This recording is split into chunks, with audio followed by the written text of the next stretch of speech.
So you've probably seen a lot of this information already. It's just kind of a recap for our friends in the audience tonight and really for the public at home. And so this presentation will be up on the website, hopefully first thing tomorrow morning. And so just going to run over a couple things here on our agenda. The one thing that makes this different compared to a lot of the other budgetary workshops and things we've talked about is New York State mandates us to present at the budget hearing this three-part budget, which we'll explain later. So that's really the one difference.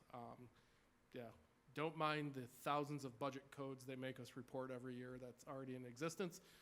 We have a three-part that we have to consolidate that into for the budget hearing. So just going to run through that. Our recap, we start way back in November, actually even a little bit before that, with our process for the budget. I selected this wonderful quote by Dolly Parton when I was trying to think of what sums up our budget process under New York State's leadership and guidance. We can't direct the wind, but we're going to have to adjust the sails because, once again, today alone was the 9th budget extender that got passed by New York State.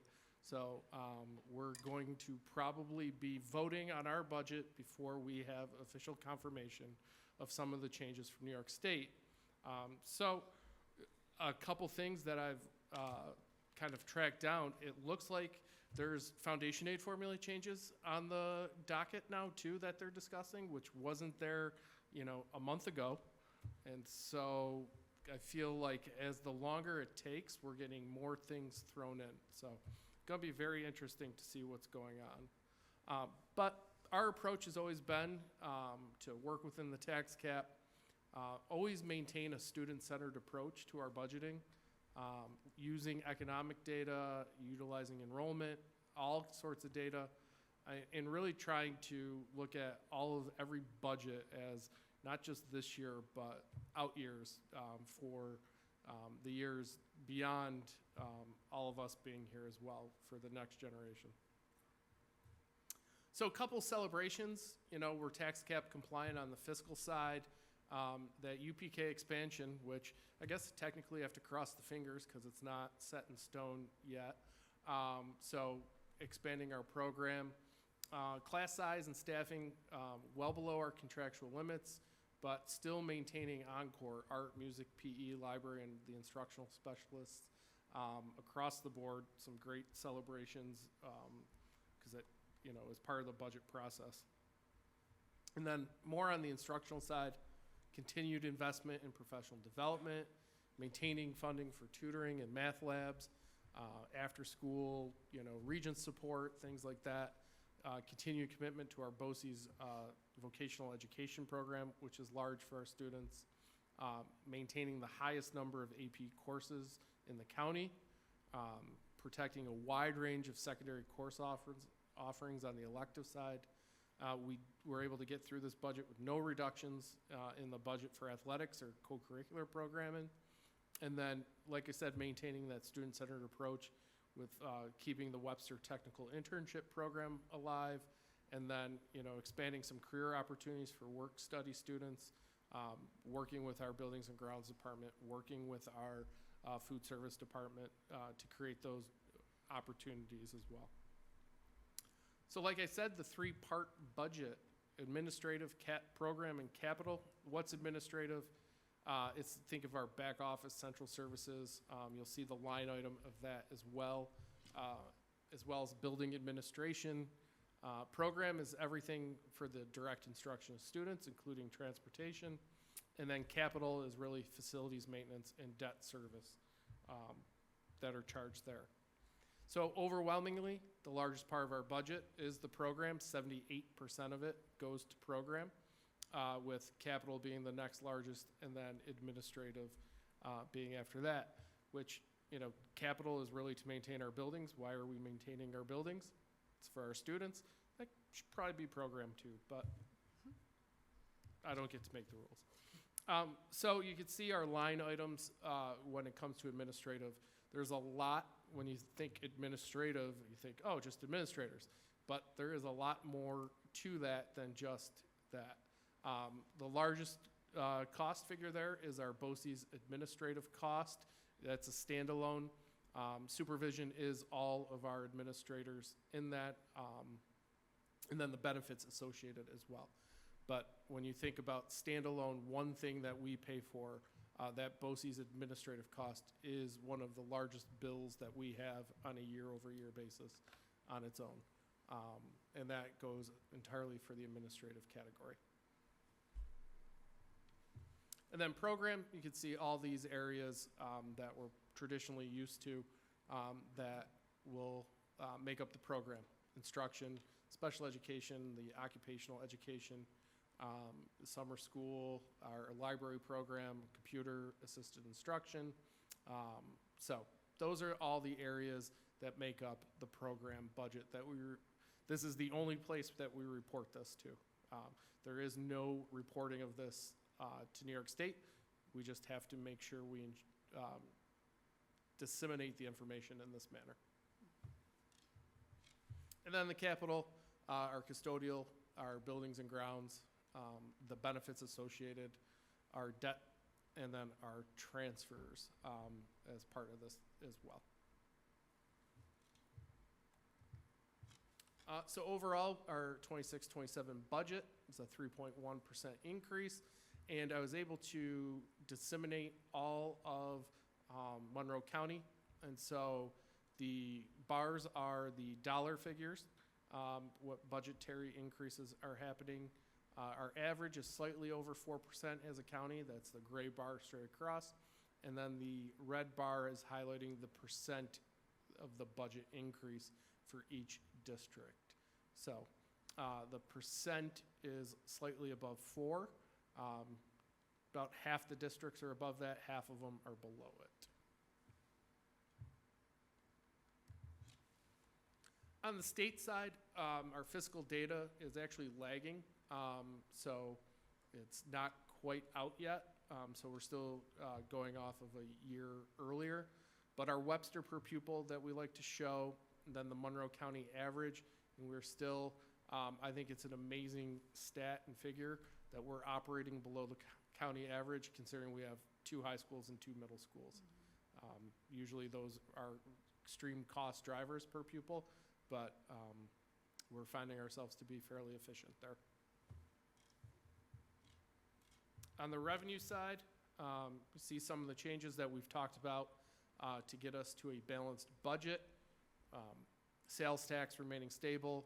The state aid, is a majority of that is our 2.9% increase in foundation aid and a large increase in our building aid to offset that debt that is coming on.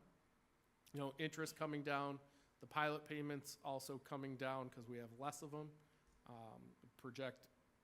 There's none on the horizon, really, to be honest with you. So I imagine that might come down again next year when another one comes off the books. And those are the every 10-year property adjustments for new businesses or new economic development programs. And then our miscellaneous revenues is really a catch-all. A lot of the programs that our friends of the aquatics fall into that. We have those itemized, but we have a catch-all. Facilities, rentals, some continuing education is there as well. Reserves, you see another $3 million being allocated for 26-27. And then our appropriated fund balance helps subsidize a smaller tax levy. So where does that $3 million, I just want to call that out a little bit, rank for 26-27 for Monroe County School Districts? We are, it's roughly 29% of our operating expenses we have in fund balance. We're 15 out of 17 Monroe County School Districts. Rochester City is not included. I could go ahead and tell you that when we do the comparison, because they'll skew some data.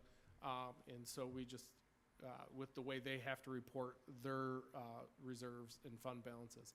So of the county districts, we are ranking 15 out of 17 as far as a total percentage of our operating expenses. So towards the lower end. So when we're utilizing $3 million, it's a larger percentage for us in comparison. Can you just say that in another way so it's clear to me? I'm not sure what I want you to say, but. So take all of our savings, all of our reserves, all of, from all our funds, like even, this is school lunch, think everything, the federal programs, all the funds that we have, total fund balances of like what's left over at the end of the year, what's been built up, what we hold on to. A simple way you could say is the year-over-year profit if we were a private, but it's not really profit because some of it is not dollars when we talk fund balances. Like, perfect example, fund balance could be on June 25th, paid the insurance bill for next year, liability insurance, paid it for the next year. It's really due July 1st, but we paid it June 27th, like 5 days early. Okay.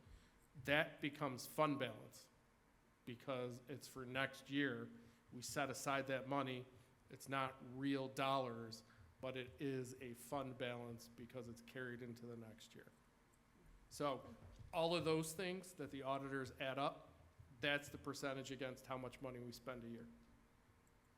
Thank you. Hopefully that was a better way of saying it. Yeah, well, maybe I had to hear it twice.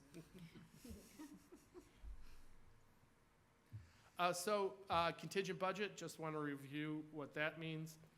So if voters don't approve the budget, the board may seek another vote in June with the exact same or completely different budget plan, or implement the contingent budget after the first vote, should it be defeated.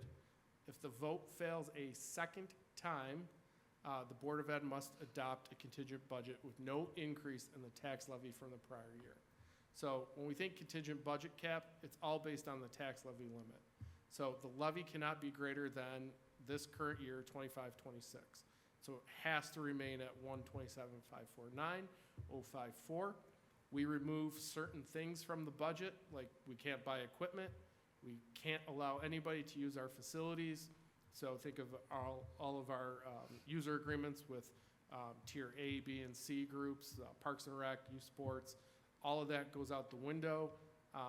Salaries for certain groups. And so we also have to stay within a certain administrative percentage. But the overwhelming thing is must ensure health and safety of students, staff, and preserve the property of the district, which is kind of open-ended for the board to make decisions. So what we do is we take out, if we look at all the things we have to take out, we take out $2 million, a little less than $2.1 million. So this really is just an exercise that SED makes us go through. In reality, the board can determine what reductions need to be made. You just need to keep a ratio of admin to program the same. So, in essence, we lose $4.3 million in the tax levy, subtract from the necessary reductions, we'd have to come up with another $2.2 million should that happen. Our propositions, first, just to review, is the capital outlay. This is going towards Willink Middle School, $100,000 transfer. Looking at the cafetorium LED, if bidding is favorable, so if they come in low, we get a bunch of electrical companies say, hey, we're real competitive, and we'll look at doing the gymnasium as well. This is the 11th straight year of these projects, so we're getting an additional $70,000 in aid because of these. And to note, it's still on the table that the state could change this to $250,000 as part of the budget process, so just wanted to highlight that. Our transfer to capital project, energy savings at Webster Thomas to improve the lighting in the gymnasium and the field house spaces. Going to replace some electrical panels and some localized HVAC. This is budget neutral because in 25-26 we did reduce the B&G budget to offset this, so it's kind of locked in there. And this adds an extra $350,000 in building aid every single year to the district, versus we weren't generating this revenue before. we have our normal transportation, I should say normal, for the time being of $1.8 million. Still waiting for our EV from last year to show up, but the charger is installed, and we did get approval for reimbursement for that from near NYSERDA. So that's a little something on that front.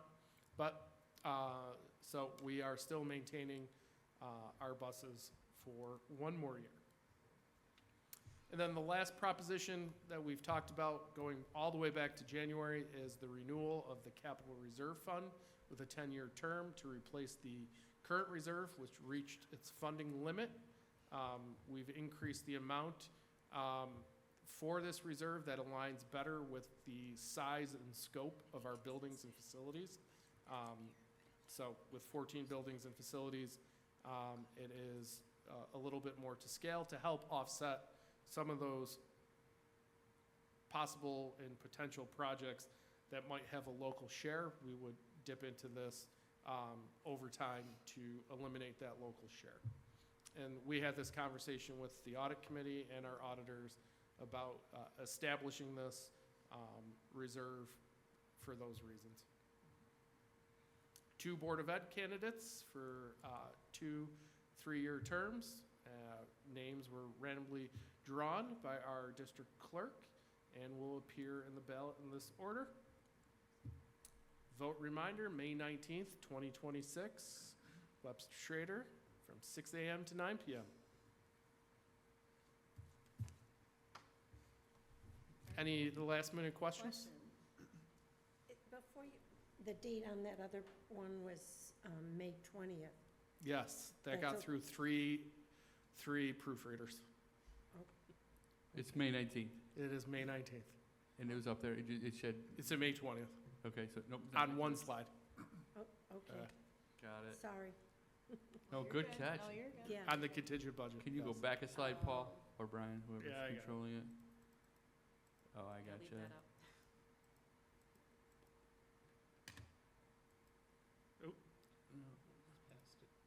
it's the one, I just wanted the one. Do I have a dueling control? You have a one at the very end that has the right information, so I Yeah, just, this put- is- I would just put that back up Leave there. that up there, Go to the next slide, slide yeah, go to the 29. end there.